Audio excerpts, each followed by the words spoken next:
Setiap kali makan, pria ini akan memilih hidangan yang paling mahal. Dia tinggal di kamar presidensial seharga 2 juta sehari. Dia memiliki akses eksklusif ke 48 ruang hiburan premium. Namun demikian, dia masih merasa bosan sepanjang hari. Karena hal-hal ini dia sudah bermain selama 1 tahun 3 bulan. Untuk tambah sedikit kegembiraan lagi, pria itu dengan berani mengenakan pakaian antariksa, lalu buka pintu kapal pesiar. Sepatu elektromagnetik secara otomatis terpasang ke lantai, dan sabuk pengaman kemudian disambungkan pada tempatnya. Pria itu berjalan selangkah demi selangkah ke tepi pesawat luar angkasa. Lalu dia memberikan seluruh tubuhnya lompat ke lautan bintang yang tak berujung. Ini pertama kalinya namanya muncul di luar angkasa. Lihat pada kegelapan yang tidak diketahui.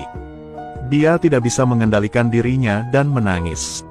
Setelah melayang di luar angkasa selama 6 jam, pria itu akhirnya merasakan keberadaannya yang telah lama hilang. Saat dia melepas pakaian antariksa dan bersiap untuk pergi, dia tiba-tiba datang ke pintu kabin lagi, dan letakkan tangannya di saklarnya. Dia adalah satu-satunya orang di pesawat luar angkasa raksasa itu. Dia tidak pernah memikirkan, kesepian memang bisa membuat seseorang menjadi gila. 1 tahun yang lalu, pesawat luar angkasa imigrasi dengan 5.000 penumpang ini sedang menuju tanah air baru umat manusia. Dengan kecepatan hanya setengah kecepatan cahaya, yang sesuai dengan program yang telah ditetapkan. Penumpangnya akan tidur di kabin, tidur selama 120 tahun. Namun saat pesawat luar angkasa itu melewati sabuk asteroid, ia terkena dampak meteor. Meskipun pelat pelindungnya menghalangi sebagian besar tabrakan, namun ada meteorit yang lebih besar menembus pelat pelindung itu, dan menabrak langsung ke inti pusat. Sistem secara otomatis memperbaiki bagian jadi rusak. Namun penumpang di kabin tidur bernomor 1498 itu tak sengaja terbangun. Di bawah bimbingan program, Jim perlahan terbangun dari tidur nyenyaknya. Dia kembali ke kamarnya untuk berganti pakaian dengan hati-hati, untuk bersiap bertemu penumpang lain. Tapi ketika dia mengikuti instruksi, pergi ke kelas dan nonton pengenalan tentang planet-planet penjajah, tapi dia mengetahuinya, di ruangan besar ini hanya ada dia sendiri. Jim dengan cepat berlari ke aula tengah pesawat luar angkasa. Tapi tidak ada seorang pun di sana juga. Dia sadar ada yang tidak beres dengan situasinya. Jadi dia pergi ke jembatan untuk mencari kapten untuk memahami situasinya. Tapi pintu ke sana tertutup. Dan Jim tidak bisa membuka pintu tanpa izin. Melihat tidak ada harapan orang yang selamat, dia segera pergi ke observatorium untuk menanyakan kecerdasan buatan. Jika tidak bertanya, tidak akan dia tahu. Pesawat luar angkasa ini memiliki sisa waktu 90 tahun lagi untuk sampai tempat tujuannya. Jim sangat ketakutan sehingga dia segera menghubungi perusahaan impor CU. Namun butuh waktu 19 tahun agar berita bisa dikirim kembali ke bumi. Sampai dia menerima balasan. Itu adalah cerita 55 tahun kemudian. Melihat hal tersebut, Jim langsung merasa tercengang. Dia berjalan-jalan di pesawat luar angkasa, coba untuk memahami situasinya saat ini. Saat ini, dia tiba-tiba melihat seseorang di bar. Jim dengan senang hati pergi untuk melihat. Baru tahu itu robot. Setelah minum beberapa gelas anggur, Jim memutuskan untuk menerima kenyataan. Hari-hari berikutnya, dia mulai berusaha memperbaiki rumahnya yang tidak berfungsi. Namun, kenyataan ada di depan matanya. Jika gudang yang tidak aktif, itu hanyalah sebuah wadah. Tidak ada cara untuk membantunya kembali ke hibernasi. Sangat cepat 8 bulan telah berlalu. Perasaan segar awal telah hilang. Jim benar-benar depresi. Kesendirian membuatnya gila. Dia bahkan ingin melemparkan dirinya ke udara untuk mengakhiri rasa sakit mental ini.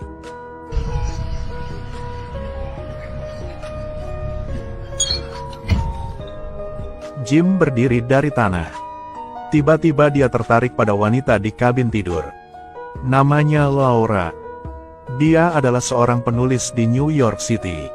Setelah memeriksa informasinya, Jim menganggap Laura sebagai rekan spiritualnya. Seperti itu, dia mendapat ide yang berani.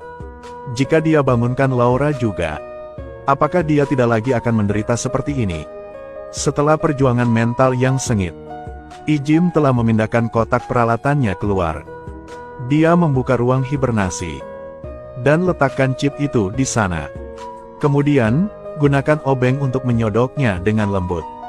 Kabin tidur langsung mengalami korsleting, dan secara otomatis membangunkan penumpang wanita di dalam. Melihat Laura perlahan duduk, Jim dengan cepat mengemasi barang-barangnya, kembali ke kamarnya. Setelah Laura bangun, Jim berpura-pura menjadi korban lagi, dan beritahu dia situasi saat ini. Saat mengetahui masih ada 89 tahun lagi, emosi Laura langsung kehilangan kendali. Tetapi, bagaimanapun, Laura adalah orang yang berpendidikan. Hanya butuh 1 hari baginya untuk mendapatkan kembali kewarasan. Dia mulai membuat rencana latihan secara ilmiah, untuk memastikan dia akan hidup lebih lama. Dia juga coba menunggu sampai semua orang bangun. Hari-hari berikutnya, mereka mulai memahami satu sama lain. Tinggal sendirian di pesawat luar angkasa yang besar gitu bisa menjadi siksaan. Tapi jika pasangan heteroseksual tinggal di sini, mereka dapat melakukan banyak hal. Saat mereka menghabiskan banyak waktu bersama, mereka akan jatuh cinta seiring berjalannya waktu. Pada sekali lakukan perjalanan luar angkasa bersama, keduanya akhirnya mengonfirmasi hubungan mereka. Tetapi, akan tiba suatu hari di mana kertas tidak dapat menahan api. Setelah setahun berpacaran, Jim bersiap untuk melamarnya. Saat bartender sedang mengobrol dengan Laura, Laura mengira tidak ada rahasia antara dia dan Jim. Tapi kata pelayan itu, awalnya Jim membutuhkan waktu beberapa bulan untuk memutuskan membangunkannya dari hibernasi. Dengarkan di sini. Laura langsung merasa pusing. Rasa bahagia dan penderitaan yang dia bayangkan ternyata merupakan penipuan yang direncanakan dengan cermat. Hari berikutnya, keduanya bertemu saat makan. Bisakah kita bicara? Malam itu, dalam mimpi itu Jim membuka matanya. Dia melihat Laura menatapnya dari kepala tempat tidur. Sehari setelah itu,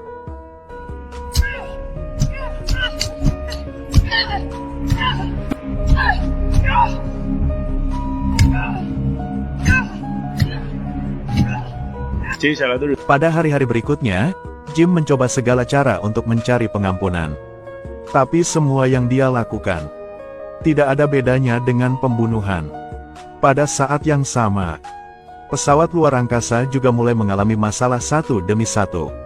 Keduanya terhenti selama beberapa bulan. Hingga satu hari, suara seorang pria terdengar di walkie-talkie. Mereka segera berlari menuju aula tengah. Mereka menemukan kaptennya juga telah terbangun. Gunakan kekuatan kapten. Ketiganya mulai mencari penyebab kejadian tersebut.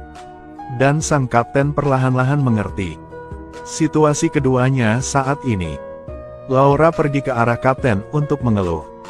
Tapi kapten tidak berkata apa-apa, karena dia sangat memahami perasaan antara keduanya. Itu pembunuhan. Kamu benar, Laura. Tapi orang-orang tenggelam selalu berusaha menarik orang lain ke dalam air. Pendekatan ini salah. Tapi dia juga akan tenggelam. Kesalahan pesawat luar angkasa susah untuk ditemukan. Ketiganya hanya bisa kembali untuk beristirahat. Namun saat mereka tertidur lelap, pesawat luar angkasa itu tiba-tiba mengalami masalah yang lebih serius. Wanita itu berenang di kolam renang. Gravitasi buatan pesawat luar angkasa itu tiba-tiba berhenti bekerja. Air di danau berangsur-angsur naik. Membentuk bola air, dia tersapu ke tengah. Wanita itu menggunakan seluruh kekuatannya. Akhirnya kepalanya bisa keluar. namun segera didorong kembali. Kali ini tidak peduli seberapa keras dia berusaha. Juga tidak mungkin untuk bergerak di dalam air. Pada akhirnya, dia menyerah dan pingsan di dalam air. Beruntung kejadian itu hanya berlangsung beberapa menit. Saat gravitasi buatan bekerja kembali, dia akhirnya keluar dari air. Sangat cepat.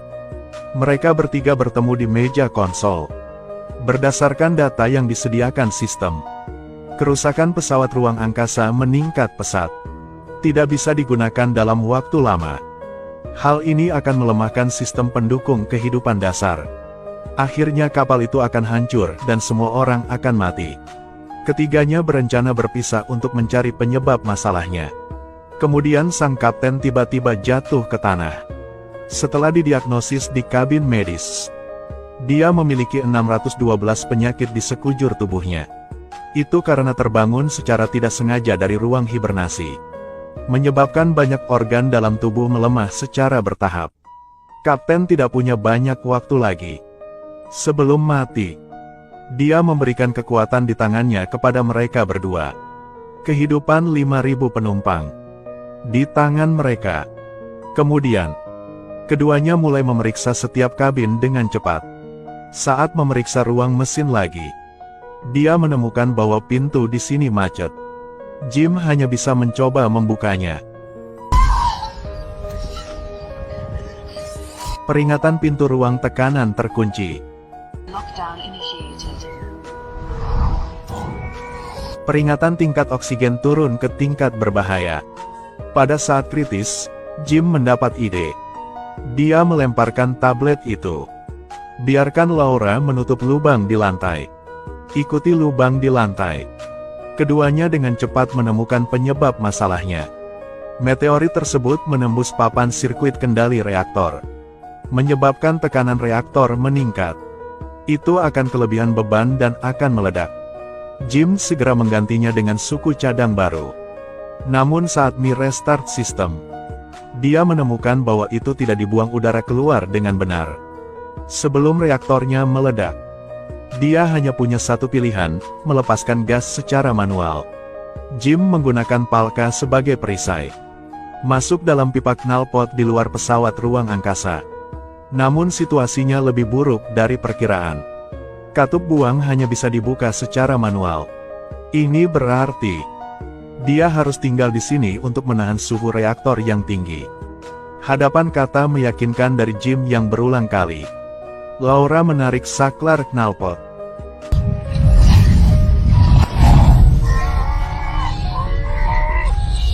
Reaktor berhasil dihidupkan kembali. Tapi Jim juga terlempar keluar dari pipa dan terbang menuju ekor roket. Melihat jarak semakin dekat, Jim melemparkan palka di tangannya dan manfaatkan reaksi tersebut untuk berbelok dengan sukses. Tapi pakaian antariksanya rusak parah. Sebelum oksigen bocor keluar, dia dengan tulus meminta maaf kepada Laura. Sangat cepat, Laura bergegas keluar dari pesawat luar angkasa. Aku datang untuk menyelamatkanmu, Jim. Melihat Jim hendak terbang keluar angkasa, pada saat kritis, Laura meraih sabuk pengaman di tubuhnya dan berhasil membawa Jim kembali ke pesawat luar angkasa. Namun, setelah diagnosis medis, Jim dipastikan meninggal. Pembedahan diperlukan. Persetujuan pengawasan medis juga diperlukan. Pada saat ini, lengan kapten memainkan peran penting. Laura menggunakan kekuatannya, aktifkan semua cara perawatan, akhirnya menyelamatkan Jim. Setelah mengalami momen hidup dan mati, keduanya akhirnya berbaikan kembali. Jim memeriksa instruksi distrik kesehatan, dan ternyata hal itu dapat membuat orang tertidur kembali. Tapi hanya ada satu perangkat. Setelah berpikir matang,